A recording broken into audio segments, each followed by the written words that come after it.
Top quality और consistent performance के लिए सिर्फ सिल्वर पंप नाम याद रखना। સમાચાર રાજકોટમાંથી બાળ મજૂરીને લઈને પોલીસની કાર્યવાહી। પશ્ચિમ બંગાળના 20 જેટલા સગીરોને મુક્ત કરાયા। એસઓજી અને સમાજ સુરક્ષા વિભાગે કાર્યવાહી કરી। સગીરોને ઇમિટેશનની કામગીરી માટે લાવવામાં આવ્યા હોવાની શક્યતા। બેડી ચોકડી નજીક એક મકાનમાં ગોંધી રાખ્યા હતા। પોલીસ તમામ સગીરોને મેડિકલ ચેકઅપ માટે મોકલ્યા। બાળ મજૂરી માટે લાવનાર ઠેકેદાર વિરુદ્ધ પણ કાર્યવાહી કરાશે।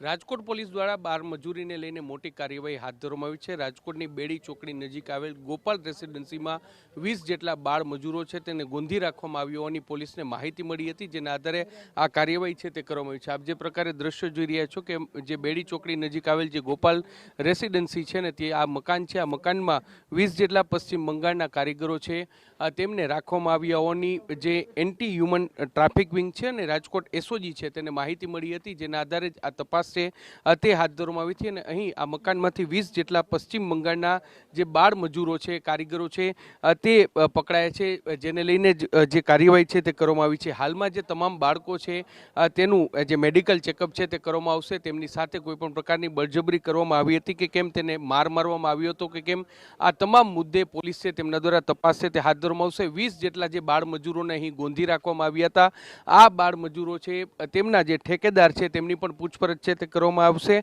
અને તેને લઈને કાર્યવાહી છે તે કરવામાં આવશે। કેટલા સમયથી આ તમામ બાળ મજૂરો છે તેને અહીં લાવવામાં આવ્યા હતા, કઈ જગ્યાએ તેમની પાસે બાળ મજૂરી કરવામાં આવતી હતી, આ તમામ મુદ્દે પોલીસ છે તેમના દ્વારા તપાસ છે તે હાથ ધરવામાં આવી છે। હાલમાં જે પ્રકારે તમે દ્રશ્યો જોઈ રહ્યા છો કે જે ગોપાલ રેસિડેન્સીની બહાર પોલીસનો મોટો કાફલો છે તે તૈનાત છે અને તેમના જે ઠેકેદાર છે તેમની પૂછપરછ છે તે અત્યારે પોલીસ દ્વારા કરવામાં આવી રહી છે। મહત્વની વાત છે કે જે આ એક જગ્યાએ જ નહીં પરંતુ અન્ય કોઈ જગ્યાએ પશ્ચિમ બંગાળના બાળ મજૂરો છે તેને લાવવામાં આવ્યા છે કે કેમ તે દિશામાં પણ પોલીસ છે તે તપાસ કરી રહી છે। રાજકોટની સોની બજાર છે તે જે એશિયાની સૌથી મોટી સોની બજાર છે અને જે હાથ વણાટના જે ઘરેણાં છે તે બનાવવા માટે જે પશ્ચિમ બંગાળના કારીગરો છે તે મોટા પ્રમાણમાં મોટી સંખ્યામાં અહીં જે ગુજરાતમાં આવતા હોય છે, ખાસ કરીને રાજકોટમાં આવતા હોય છે અને તેમાં જે તે બાંગ્લાદેશીઓના ગેરકાયદેસર પ્રવેશને લઈને પોલીસ દ્વારા જે તપાસ હાથ ધરવામાં આવી છે તેમાં એક વાત છે તે ધ્યાને આવી હતી અને જેને લઈને આ મોટી કાર્યવાહી છે તે હાથ ધરવામાં આવી છે। જોવાનું રહેશે કે આ બાળ મજૂરો છે તે કેટલા સમયથી અહીં છે અને તેમની પાસેથી કોણ અને કઈ રીતે બાળ મજૂરી કરાવતા હતા, આ તમામ મુદ્દે પોલીસે તપાસ શરૂ કરી છે। કેમેરા પર્સન ભાવેશ લશ્કરી સાથે મોહિત ભટ્ટ, TV9 રાજકોટ।